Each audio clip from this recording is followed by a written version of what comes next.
Something interesting is going on with the right of politics. Yesterday's polls, News Poll and Resolve, both showed the coalition in huge trouble, less popular than it was even at the election, which was a disaster. But the more conservative One Nation, its primary vote in News Poll was way up, 9%. That's the highest since conservative voters got sick of the fake Liberals under Prime Minister Malcolm Turnbull. Remember that?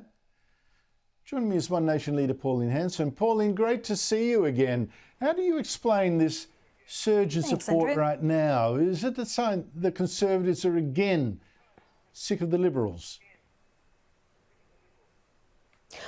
Look, I believe they are. They haven't put across clear policies, especially leading into the election.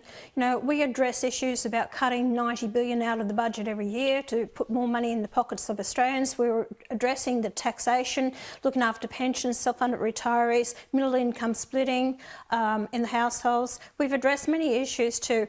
Andrew, I've raised over the years, period of time, about multiculturalism, immigration, COVID-19, the voice, all these issues, industries, manufacturing, the farming sector, the dairy industry, the live sheep export, everything that I've done, I've actually led the way with my policies and my views. I'm a conviction politician. The Liberals always seem to follow in my wake.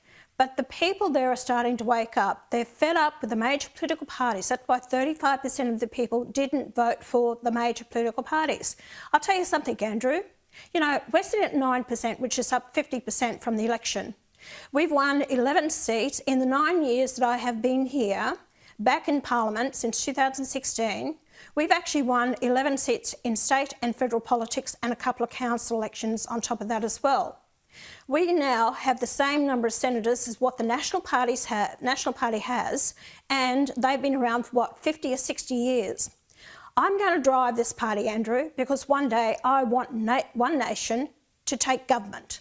I'm fed up the major political parties. I'm fed up where this country is, the moral decline, the loss of our standard of living, the policies that they're doing. There is no conviction politicians, no one that's patriotic to this country and driving the issues that I see that future generations are going to be paying back a debt and will be living in third world conditions. Well, I think the takeout here, the conviction politician thing, I think no one could say that about the Liberals at all at the moment. I mean, they seem totally adrift. Now, harsh critics have said that Susan Ley, the new leader, is Malcolm Turnbull in his skirt. Maybe that's going too far, I don't know. How do you get on with her? How are you rating her leadership so far?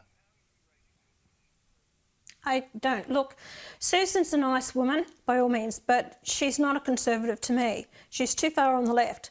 I actually had dinner with her, and I actually said to her face, I said, sorry, Susan, you won't last the distance. You won't be there at the next election. And I said, you might prove me wrong. She said directly to me, well, then I'll prove you wrong. I don't believe she will be there for the long term, and especially she won't be as leader of the Conservative Party of the Liberals leading into the next election. I see a lot of the Liberals there are moderates. Andrew, when I can put up a bill that I want a Senate inquiry into gender dysphoria and what is happening with these puberty blockers and kids having these operations and bits and pieces cut off, do you know that they were kicking and screaming in the beginning, not even to vote. They wouldn't even support it. They all left the chamber. That was necessary for the parents to have their say, what was happening to their children. They can't even face that. They're flat out facing the fact of defending the female sector and this transgender rubbish that's going on at the moment, or kids in the educational system told you can choose whether you want to be a boy or a girl. How can you stand back and see this going on and not speak up against it?